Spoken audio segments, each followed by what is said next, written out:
વર્ણિવેશરમણીય દર્શનમ મંદહાસરુચિરાનનામ ભુજમ પૂજિતમ સુરુ નરોત્તમૈર્મુદા ધર્મનંદનમહં વિચિંતયે.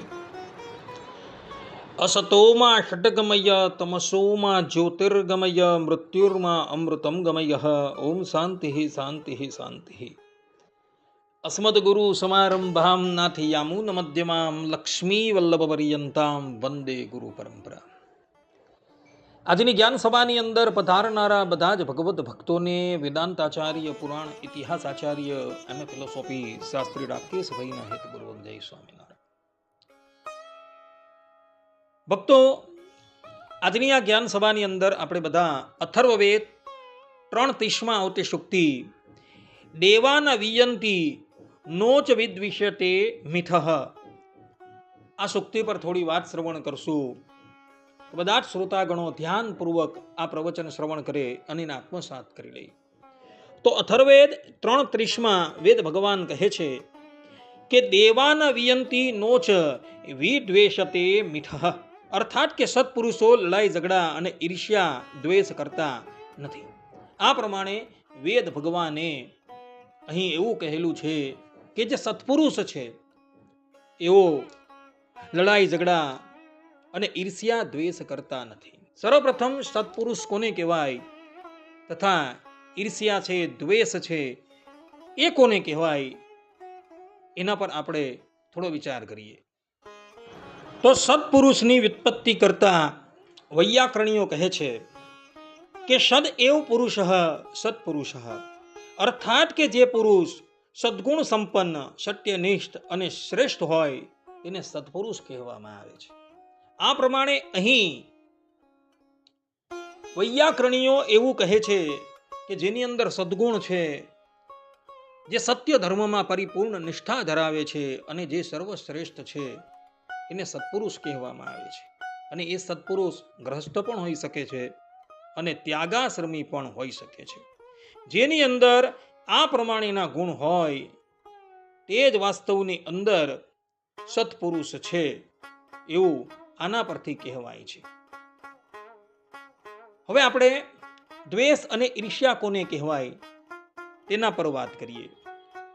તો વૈયાકરણીઓ દ્વેષની વ્યાખ્યા કરતા કહે છે કે અનિષ્ટ વિષયે વૈરભાવો દ્વેષ, અર્થાત કે કોઈ વ્યક્તિ કે વસ્તુ પ્રત્યે વેરભાવ અથવા તો અણગમાનો ભાવ એ દ્વેષ છે. આ પ્રમાણે દ્વેષની વ્યાખ્યા કરેલી છે. ઈર્ષ્યાની વ્યાખ્યા કરતા વૈયાકરણીઓ કહે છે કે પર સમૃદ્ધ અસહનમ ઈર્ષ્યા, અર્થાત કે બીજાની સમૃદ્ધિ સફળતા ગુણ અથવા સુખ સહન ન થાય તેને ઈર્ષ્યા કહે છે. આ પ્રમાણે દ્વેષ અને ઈર્ષ્યાની વ્યાખ્યા વૈયાકરણીઓએ કરેલી જોવા મળે છે. અહીં આ સુક્તિમાં વેદ ભગવાન કહે છે કે સત્પુરુષો લડાઈ ઝઘડા અને ઈર્ષ્યા દ્વેષ કરતા નથી. કહેવાનું તાત્પર્ય વેદ ભગવાનનું એવું છે કે જે સત્પુરુષો છે એ ક્યારેય પણ લડાઈ છે, ઝઘડા છે, ઈર્ષ્યા છે, દ્વેષ છે એ કોઈની સાથે કરતા નથી. તેઓ સદા ક્ષમા, કરુણા, સમભાવ અને શાંતિના પંથે ચાલનારા હોય છે. આ સંબંધમાં ગોસ્વામી તુલસીદાસજી રામચરિતમાનસ અરણ્ય કાંડમાં કહે છે કે પરસુખ દેખી હરસહી અધિકાઈ, પર દુઃખ દુઃખિત દયા કોમલાઈ, કામ ક્રોધ મદ લોભન મોહા, સુની વિરાગ પદ પદુમ સ્નેહા. અર્થાત કે સત્પુરુષો બીજાનું સુખ જોઈને અત્યંત હર્ષિત થાય છે. તેમનામાં ઈર્ષ્યા કે રાગ દ્વેષ હોતા નથી અને બીજાના દુઃખે દુઃખી થઈને તેમની દયા કોમળ બની જાય છે. તેમનામાં કામ, ક્રોધ, અહંકાર, લોભ અને મોહ હોતા નથી. તેઓ સંપૂર્ણ ક્રોધ દ્વેષ રહિત અને નિષ્કામ હોય છે. આ પ્રમાણે ગોસ્વામી તુલસીદાસજી કહી રહ્યા છે. શ્રીમદ ભગવદ્ ગીતામાં ભગવાન શ્રી કૃષ્ણ 12મા અધ્યાયની અંદર કહી રહ્યા છે કે અદ્વેષ્ટા સર્વભૂતાનામ મૈત્રઃ કરુણ એવ ચ નિર્મમો નિરઅહંકારઃ શમ દુઃખ સુખ ક્ષમી. અર્થાત કે જે પુરુષ તમામ પ્રાણીઓ પ્રત્યે દ્વેષ ભાવ વગરનો અદ્વેષ્ટા છે, સૌનો મિત્ર છે, દયાળુ છે, મમતા અને અહંકારથી રહિત છે, સુખ દુઃખમાં સમ રહે છે અને ક્ષમાવાન છે, એ જ મારો પ્રિય ભક્ત અર્થાત કે સત્પુરુષ છે. શૈવ આગમની અંદર કહેલું છે કે અક્રોધોનો અસૂયશ્ચ ક્ષમાવાન દયાન્વિત સર્વભૂત હિતે રતઃ સગુરુ સત્પુરુષો મતઃ. અર્થાત કે જે ક્રોધ રહિત છે, ઈર્ષ્યા વગરનો છે, ક્ષમાશીલ અને દયાથી યુક્ત છે, તેમજ તમામ પ્રાણીઓના હિતમાં રત રહે છે, એ જ સાચો ગુરુ અને સત્પુરુષ માનવામાં આવેલો છે. આ પ્રમાણે વેદ ભગવાને જે વાત કહેલી છે તે જ વાત તંત્રશાસ્ત્રમાં, શ્રીમદ ભગવદ્ ગીતામાં તથા રામચરિત માનસની અંદર કહેલી છે.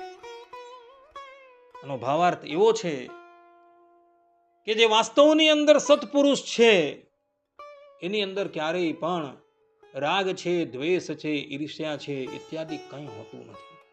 ભલે સામેવાળાએ એવોનું ગમે તેટલું અનિષ્ટ કરેલું હોય છતાં પણ તેઓને એના પ્રત્યે ક્યારેય પણ રાગ દ્વેષ ઈર્ષ્યા ઇત્યાદિ હોતા નથી. આ સંબંધમાં પુરાણોની અંદર તથા વાર્તા ગ્રંથોમાં બે ચરિત્ર આવે છે. એક ચરિત્ર આવે છે વિશ્વામિત્રનું અને બીજું ચરિત્ર આવે છે મહારાષ્ટ્રના પંઢરપુરમાં આવેલા વિઠ્ઠલનાથના અનન્ય સેવક એવા એકનાથજીના સંબંધમાં. તો આ બંને ચરિત્રો જે છે એ આપણે અવલોકન કરવા યોગ્ય છે. એમના જીવનની એક ઘટના છે, એ ઘટના પરથી આપણે વેદની આ શુક્તિ યથાર્થપણે વિદિત થશે. સર્વપ્રથમ આપણે બધા વિશ્વામિત્રજીના જીવનનો એક પ્રસંગ અવલોકન કરીએ. તો વાત એવી હતી કે ગાંધી કુલમાં મહર્ષિ વિશ્વામિત્રનો જન્મ થયો હતો. જન્મ થયા બાદ જ્યારે તેઓ વયસ્ક થયા ત્યારે એમના પિતા કૌશિકે એઓને સિંહાસન પર બિરાજમાન કર્યા અને પોતે વનની અંદર તપસ્યા કરવા માટે જતા રહ્યા. વિશ્વામિત્રજી સમસ્ત ભૂમંડળના એક છત્રી શાસક હતા, અર્થાત કે ચક્રવર્તી સમ્રાટ હતા. એક સમયની વાત હતી, એવો પોતાના મંત્રી છે, સૈન્ય છે, સેવકો છે ઇત્યાદિકને લઈને વનમાં શિકાર કરવા માટે ગયા. અને શિકાર કરતા કરતા એવો વશિષ્ઠ ઋષિના આશ્રમ પર આવે છે. વશિષ્ઠ ઋષિએ જોયું કે ચક્રવર્તી સમ્રાટ વિશ્વામિત્રજી મારા આશ્રમ પર આવેલા છે, એટલે એઓએ વિશ્વામિત્ર અને એમના સમસ્ત પરિવારનો રાજોચિત આતિથ્ય સત્કાર કર્યો. વિશ્વામિત્રજી મનોમન વિચાર કરવા લાગ્યા કે મહર્ષિ વશિષ્ઠ એક ઋષિ છે, પછી એઓએ અમારો રાજોચિત સન્માન, અમારો રાજોચિત આતિથ્ય કેવી રીતના કર્યું. એમણે પોતાના સેવકોને આજ્ઞા કરી કે તમે તપાસ કરો, અને સેવકોએ તપાસ કરતા એઓને એ વાતની ખબર પડી કે વશિષ્ઠ ઋષિની પાસે કામધેનુ નામની ગાય છે, જે કોઈ પણ સંકલ્પ કરે એ બધા જ સંકલ્પ પૂર્ણ કરનારી છે. વશિષ્ઠ ઋષિ મહર્ષિ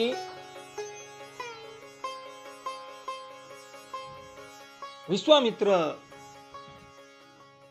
અને તેમના પરિકરોને મળે છે. તે સમયે વિશ્વામિત્રજી વશિષ્ઠ ઋષિને કહે છે કે મહર્ષિ, કૃપા કરીને તમારી પાસે જે કામધેનુ ગાય છે એ અમને આપો અને એના બદલામાં અમે આ સંપૂર્ણ ભૂમંડળનું રાજ્ય તમને આપી દઈએ છીએ. વશિષ્ઠજી વિશ્વામિત્રજીની વાત સાંભળી એમના પ્રત્યે બોલ્યા કે રાજન, આ અમારી હોમધેનુ છે અને એના દ્વારા અમારી આજીવિકા ચાલે છે, માટે આપ અમને ક્ષમા કરો.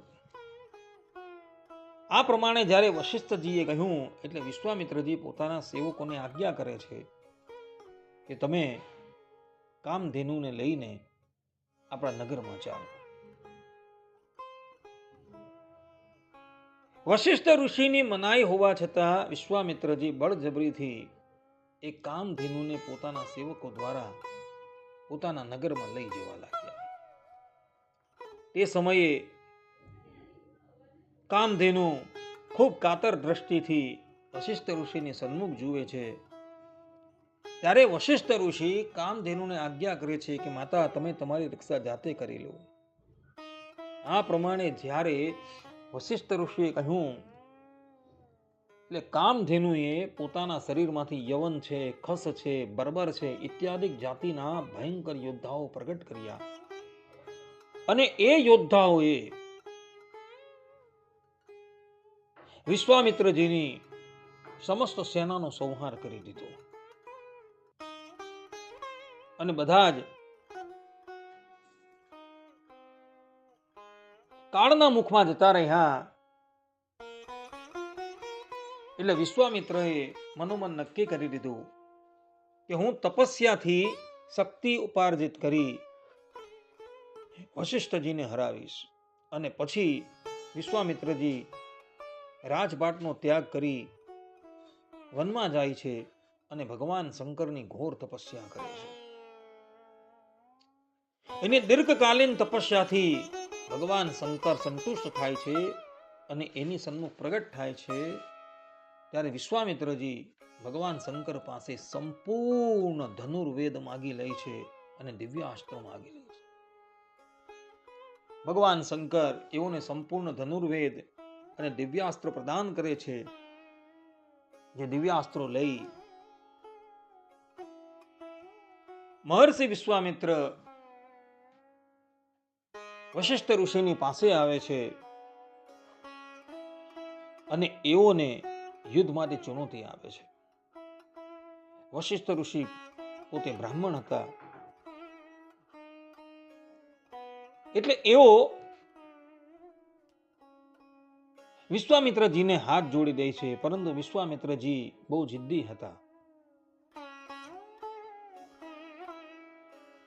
એટલે એઓ વશિષ્ઠ ઋષિ પર દિવ્યાસ્ત્રનો પ્રયોગ કરે છે. વિશ્વામિત્રજી દિવ્યાસ્ત્રનો પ્રયોગ કરે છે એટલે ક્રોધાયમાન થયેલા વશિષ્ઠ ઋષિ હાથમાં દંડો લઈ વિશ્વામિત્રએ જેટલા પણ દિવ્યાસ્ત્ર ચલાવ્યા એ બધા જ દિવ્યાસ્ત્રોને એઓ કેવલ દંડાથી સમાપ્ત કરી દે છે. એનું કારણ એ કે વશિષ્ઠજીનું બ્રહ્મ તેજ અદ્ભુત હતું અને એને લઈ વિશ્વામિત્રનું ક્ષત્રિય તેજ એની સન્મુખ ટકી શકતું નથી. એક પછી એક બધા જ દિવ્યાસ્ત્રોને વશિષ્ઠ ઋષિ સમાપ્ત કરી દે છે. એટલે વિશ્વામિત્રજી મનોમન વિચાર કરે છે કે ક્ષત્રિય બળ કરતા બ્રહ્મ બળ સર્વોત્તમ છે, માટે હું પણ તપસ્યા કરીને બ્રહ્મત્વ પ્રાપ્ત કરું. આ પ્રમાણે નિશ્ચય કરી વિશ્વામિત્રજી ઘોર તપસ્યા કરે છે. એમની ઘોર તપસ્યાથી દેવરાજ ઇન્દ્રને ભય લાગવા માંડે છે. એટલે એવો વિશ્વામિત્રજીને તપસ્યામાંથી ભ્રષ્ટ કરવાને અર્થે સ્વર્ગમાં રહેલી અદ્વિતીય સુંદરી મેનકાને એમની પાસે મોકલે છે. મેનકા પોતાના હાવભાવ દ્વારા વિશ્વામિત્રજીને લોભાવે છે અને એને લઈને વિશ્વામિત્રજી મેનકાના હાવભાવમાં લોભાઈ તપસ્યાને એક બાજુ મૂકી મેનકાની સાથે વિહાર કરવા લાગ્યો છે. કેટલાય વર્ષો પર્યંત એવો મેનકાની સાથે વિહાર કરતા રહ્યા અને એને લઈને એમની તપસ્યા સમાપ્ત થઈ ગઈ. મેનકા તો વિશ્વામિત્રજીને ભ્રષ્ટ કરવા માટે જ આવેલી હતી. એનું કાર્ય પૂર્ણ થઈ ગયું. એટલે એક બાળકીને જન્મ આપી એ ત્યાંથી વિદાય થઈ જાય છે. વિશ્વામિત્ર ઋષિ પણ પોતાની સ્થિતિનું ભાન થતા પોતાની પાસે રહેલી બાળકીનો ત્યાગ કરીને વનમાં ચાલ્યા જાય છે. અને પછી એ બાળકીને શંકુંતલ નામના પક્ષીઓ પાળે છે. એટલે એ બાળકીનું નામ પડે છે શકુંતલા. જેઓ પાંડવોના પ્રપિતામહ રાજર્ષિ ભરતજીના જનની હતા. તદંતર વિશ્વામિત્રજી પુનઃ તપસ્યામાં લાગી જાય છે અને એઓ દીર્ઘકાલ પર્યંત ઘોર તપસ્યા કરતા રહે છે. પુનઃ દેવરાજ ઇન્દ્ર વિશ્વામિત્રજીને તપસ્યામાંથી ભ્રષ્ટ કરવાને અર્થે રંભા નામની અપ્સરાને એની પાસે મોકલે છે. રંભા પોતાના હાવભાવથી વિશ્વામિત્રજીને લોભાવવાનો પ્રયાસ કરે છે. ત્યારે ક્રોધાયમાન થયેલા વિશ્વામિત્ર એને પથ્થર થઈ જવાનો શાપ આપે છે. આ પ્રમાણે તપસ્યા કરતા વિશ્વામિત્રજીને ક્રોધ આવ્યો. એને લઈને વિશ્વામિત્રજીની તપસ્યા સમાપ્ત થઈ ગઈ. આ પ્રમાણે 2 વખત વિશ્વામિત્રજી તપસ્યામાંથી ભ્રષ્ટ થયા છે. પરંતુ ત્રીજી વખત એવો શ્રીમદ નારાયણ ભગવાનના શરણમાં જાય છે અને શ્રીમદ નારાયણ ભગવાનના શરણમાં જઈ એવો તપસ્યા કરે છે. અને આ વખતે એઓને એમની તપસ્યામાંથી ભ્રષ્ટ કરવાને અર્થે કોઈ સક્ષમ હતું નહીં. વિશ્વામિત્રજી દીર્ઘકાલ પર્યંત ઘોર તપસ્યા કરતા રહે છે અને એને લઈને સંપૂર્ણ બ્રહ્માંડ ધ્રુજવા લાગે છે. બધા જ દેવતાઓ દોડતા દોડતા બ્રહ્માજીની પાસે જાય છે અને બ્રહ્માજીને કહે છે કે હે બ્રહ્મદેવ, તમે વિશ્વામિત્રજીને તપસ્યામાંથી વિરક્ત કરો. બ્રહ્મદેવ વિશ્વામિત્રજીની પાસે આવે છે અને એને તપસ્યામાંથી વિરક્ત કરે છે અને કહે છે હે વિશ્વામિત્રજી, તમારા મનમાં જે ઈચ્છા હોય તે મારી પાસે માંગો. વિશ્વામિત્રજી કહે છે કે હે બ્રહ્મદેવ, હું આને આ જ દેહે બ્રાહ્મણત્વ પ્રાપ્ત કરું એવી કૃપા કરો. બ્રહ્મદેવ કહે છે કે તથાસ્તુ. આ પ્રમાણે બ્રહ્મદેવ વિશ્વામિત્રજીને આશીર્વાદ આપે છે અને એને લઈ વિશ્વામિત્ર જે ક્ષત્રિય હતા એ ક્ષત્રિયોમાંથી એવો બ્રાહ્મણ થઈ જાય છે અને એઓનું નવું ગોત્ર પ્રારંભ થાય છે, વિશ્વામિત્ર ગોત્ર. બ્રહ્માજીએ વિશ્વામિત્રજીને બ્રાહ્મણ બનાવી દીધા છે અને વિશ્વામિત્રજી બ્રહ્મર્ષિ થઈ ગયા છે. પરંતુ જ્યારે બ્રહ્મર્ષિઓની સભા ભરાય અને એ બ્રહ્મર્ષિઓની સભામાં વિશ્વામિત્ર પધારે ત્યારે વશિષ્ઠ એઓને હંમેશા રાજર્ષિ કહીને બોલાવે. એનું કારણ એ હતું કે વિશ્વામિત્રજીનો અહંકાર તથા રાગ દ્વેષ હજુ પરિપૂર્ણ રીતે નિવૃત્ત ન થયા હતા અને એને લઈને વશિષ્ઠ ઋષિ હંમેશા વિશ્વામિત્રજીને રાજર્ષિ કહીને બોલાવતા હતા અને એને લઈ વિશ્વામિત્રજીને ખૂબ ખોટું લાગે. એનો પ્રતિશોધ લેવાને અર્થે એક દિવસ એઓએ વશિષ્ઠ ઋષિના પુત્ર શક્તિના શાપથી ઈક્ષ્વાકુ વંશના રાજા કલ્મષપાદ જે રાક્ષસ થઈ ગયા હતા એ રાક્ષસને વિશ્વામિત્રજીએ પ્રેરણા કરી અને એને લઈ આ કલ્મષપાદ રાક્ષસ વશિષ્ઠ ઋષિના એક પછી એક 100 દીકરાઓને મારીને એનું ભક્ષણ કરી જાય છે. વશિષ્ઠ ઋષિને પોતાના દીકરા પરલોકવાસી થયા એનું દુઃખ તો થયું, પરંતુ શું કરે? આમને આમ વશિષ્ઠ ઋષિના 100 દીકરાઓ કાળના મુખમાં ચાલ્યા ગયા છે. છતાં પણ વશિષ્ઠ ઋષિને એનો કોઈ પણ જાતનો શોક નથી. હજુ પણ જ્યારે વિશ્વામિત્ર અને વશિષ્ઠનો ભેટો થાય ત્યારે વશિષ્ઠ હંમેશા એઓને રાજર્ષિ કહીને જ બોલાવે અને એને લઈ વિશ્વામિત્રજીને ખૂબ માથું લાગે. એક દિવસ વિશ્વામિત્રજીએ મનોમન નક્કી કરેલું છે કે હું વશિષ્ઠ ઋષિને મોતને ઘાટ ઉતારી દઈશ. આ પ્રમાણે નક્કી કરી પૂર્ણિમાની રાતના દિવસે વિશ્વામિત્રજી અતિશય તેજ કુહાડી લઈને વશિષ્ઠના આશ્રમમાં આવેલા છે અને એક જગ્યાએ એઓ છુપાઈને ઉભા રહ્યા છે કે લાગ મળે તો હું વશિષ્ઠને મોતને ઘાટ ઉતારી દઉં. એ વખતે આશ્રમની બહાર વશિષ્ઠ ઋષિ અને એના ભાર્યા અરુંધતી બેઠેલા હતા. વાતમાં અરુંધતીજીએ વશિષ્ઠ ઋષિને પૂછ્યું કે સ્વામી, આ ધરાતલ પર હાલમાં સર્વશ્રેષ્ઠ તપસ્વી કોણ છે? ત્યારે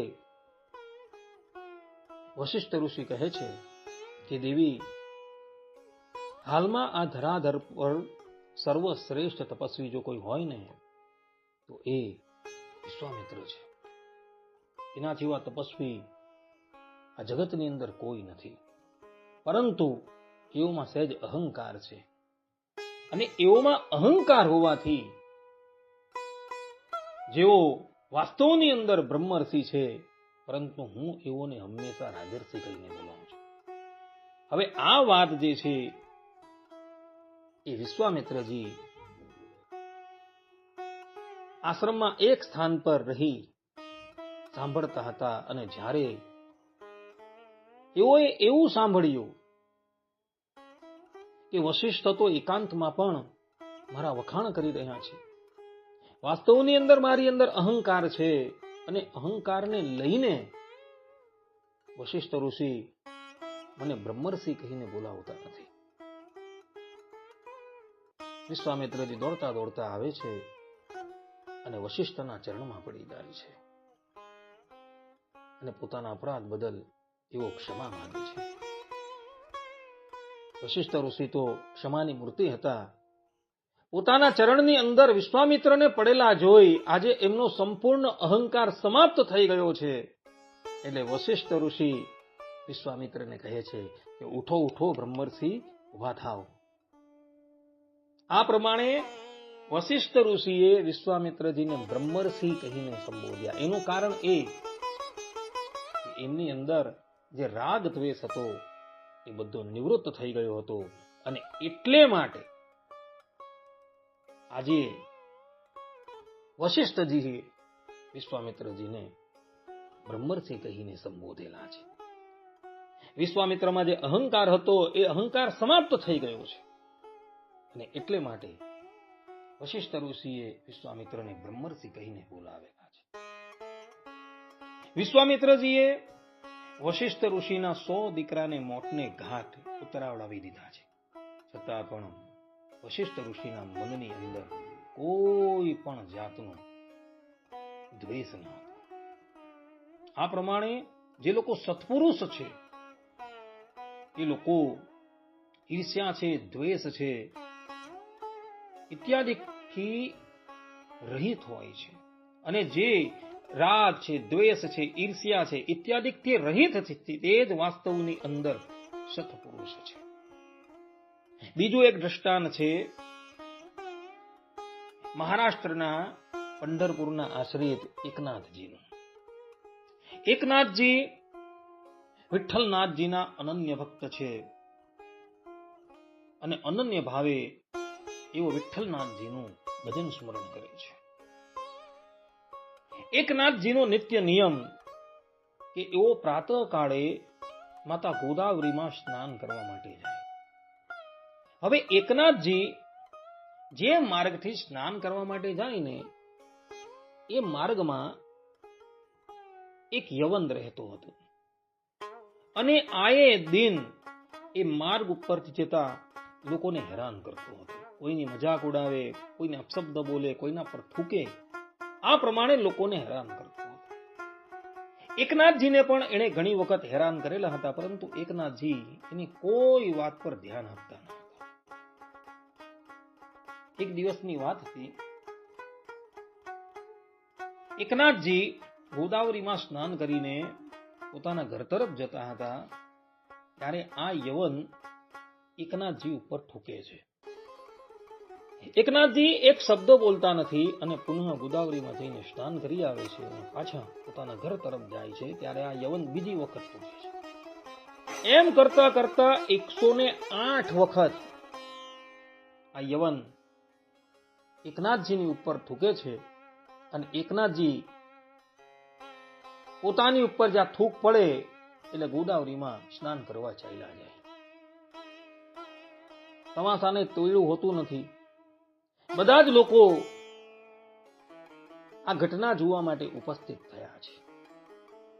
યવન એકનાથજી ઉપર થૂકે અને એકનાથજી સ્નાન કરવાને અર્થે ગોદાવરીમાં 108 વખત જ્યારે એકનાથજીએ ગોદાવરીમાં જઈને સ્નાન કર્યું અને જ્યારે 109મી વખત એવો સ્નાન કરીને બહાર આવ્યા એટલે પેલો યવન જે છે એ દોડતો દોડતો આવ્યો અને એકનાથજીના ચરણમાં પડી ગયો અને એમના પ્રત્યે બોલ્યો કે મહાત્મા, મારા અપરાધને આપ ક્ષમા કરો. ત્યારે એકનાથજી બોલ્યા કે તમે કયો અપરાધ કર્યો છે? ત્યારે યવન બોલ્યો કે મહાત્મા, હું તમારા પર 108 વખત થૂકેલો હતો અને તમને 108 વખત મેં સ્નાન કરવા માટે મોકલ્યા. ત્યારે એકનાથજી બોલ્યા કે ભાઈ, આજે તમે મારા પર બહુ મોટો ઉપકાર કરેલો છે. તમે મારા પર 108 વખત થૂક્યા ને તો માતા ગોદાવરીએ મને 108 વખત પોતાની ધારામાં સ્નાન કરવા માટે બોલાવી.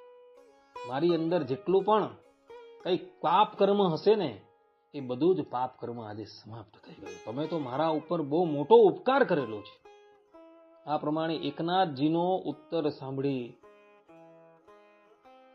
પેલો યવન આશ્ચર્યચકિત થઈ ગયો. એણે પોતાના યવન ધર્મનો ત્યાગ કરી દીધો અને એ હિન્દુ બની ગયો અને એકનાથજીનો શિષ્ય થઈ ગયો.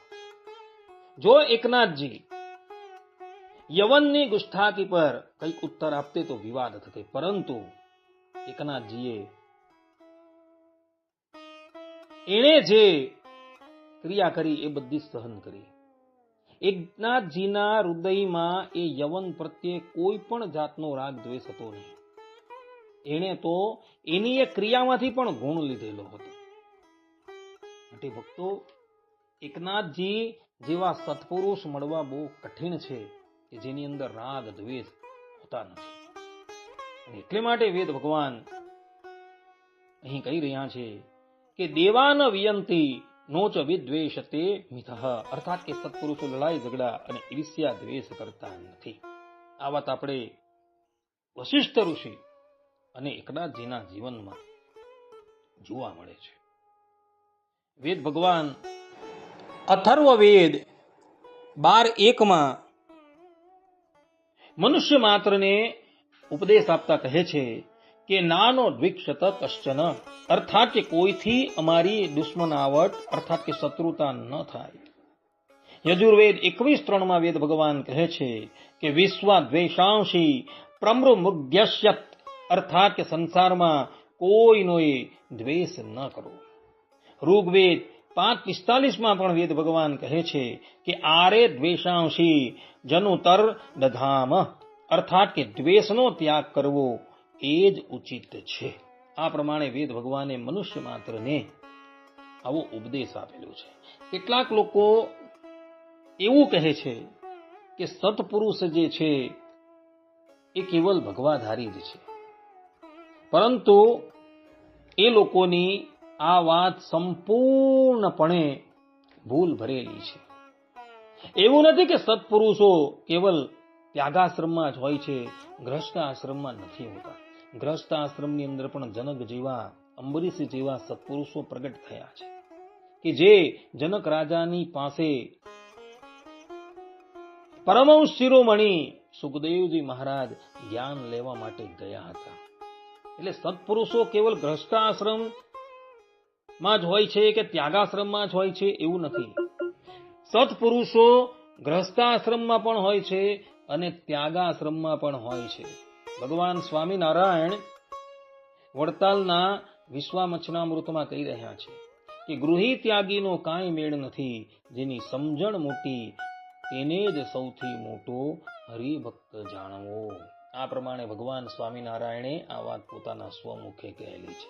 એટલે સત્પુરુષો છે એ સત્પુરુષો ગ્રસ્તાશ્રમમાં પણ હોય છે અને ત્યાગાશ્રમની અંદર પણ હોય છે.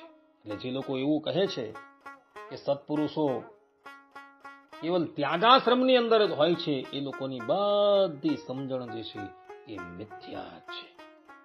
માટે જે લોકો સત્પુરુષ છે એ લોકો ક્યારેય પણ કોઈની સાથે દ્વેષ કરતા નથી અને કોઈના પ્રત્યે ઈર્ષ્યા કરતા નથી, એવું આ વેદ ભગવાન કહી રહ્યા છે. આટલું કહીને હું મારા પ્રવચનને અહીં વિરામ આપું છું. સર્વે સંતુ નિરામયઃ, સર્વે સુખિનો ભવન્તુ, સર્વે ભદ્રાણિ પશ્યન્તુ, મા કશ્ચિદ દુઃખ ભાગ ભવેત. અસ્તુ. જય સ્વામિનારાયણ.